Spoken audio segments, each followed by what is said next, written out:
All right, let's jump right in. Today, we're going to explore a really big idea, one that's been around for thousands of years, but feels more relevant than ever. It's called theosis, and it's this powerful concept about what it truly means to be a complete, fully realized human being. It all starts with those huge questions, doesn't it? The ones we all wrestle with at some point. And when the Christian tradition takes a swing at these, they're not just seen as some philosophical exercise. No, they're treated as deeply spiritual questions that can change the whole course of a person's life. And the answers it comes up with are, well, they're fascinating, and they're not all the same. So let's get into it. We often talk about the Christian view on salvation as if it's this single monolithic thing. But the reality is, it's more like a fork in the road. For centuries, two huge traditions, the West and the East, have developed really distinct, kind of different ways of looking at this whole idea. And the difference, really, it all boils down to one powerful metaphor. In the Western tradition, which was shaped a lot by Roman law, sin is seen as a crime. You've broken God's law, so salvation becomes a legal pardon. It's a judge declaring you not guilty. But in the East, sin isn't a crime, it's a disease. It's like a spiritual sickness that corrupts our very being.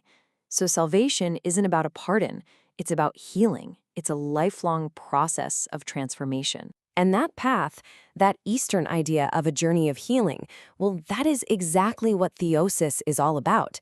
It's not really a one-and-done event. It's much more like a lifelong adventure of becoming. So what is theosis?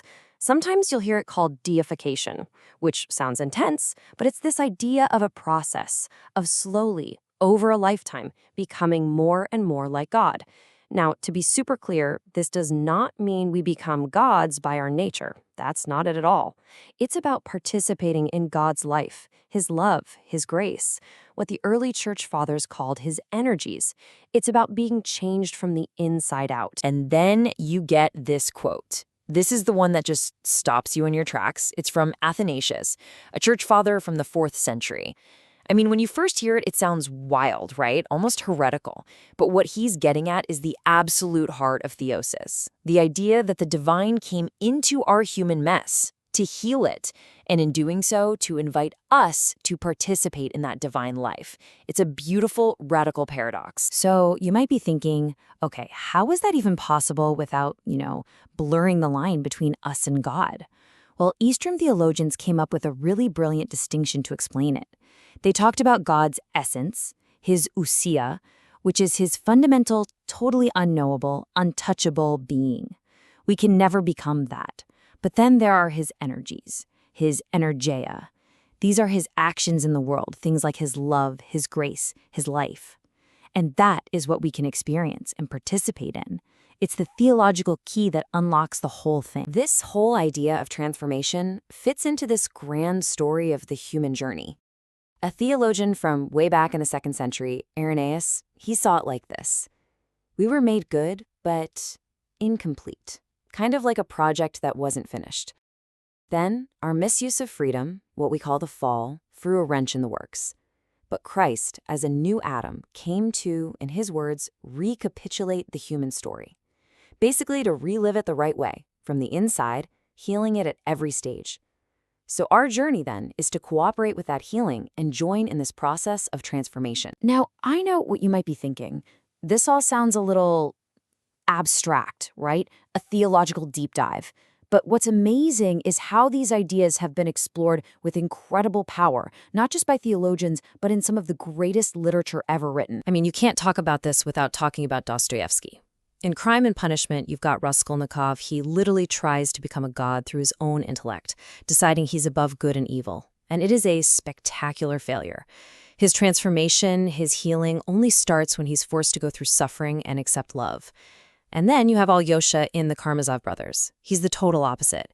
He doesn't sit around arguing about God, he just lives it out. He embodies theosis by diving into the pain of other people with this active, real-world love. And this one line, when Sonia says this to a totally broken Raskolnikov, wow, it just captures the whole thing. She's not just saying, I feel bad for you. She's inviting him into a shared journey. And that gets to the heart of it.